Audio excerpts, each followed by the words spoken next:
Hello, dear friends. Here is how to find out if someone is secretly monitoring your WhatsApp messages. Okay, so first you need to open your WhatsApp just like this, and then you tap at the three dots by the top right corner and click on link devices.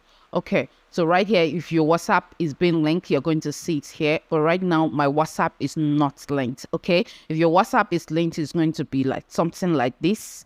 All you need to do is to tap on it and click on logged out. Okay, and to be logged out from anywhere it has been linked to.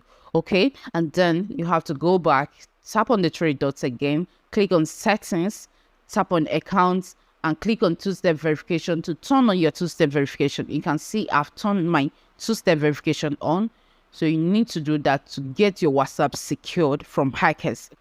Thanks for watching. If you find this video helpful, I would like to ask that you kindly hit the subscribe button below and click on the bell icon so you always be the first to be notified each time I upload a new video like this. And don't forget to give me a thumbs up, okay? Like and share.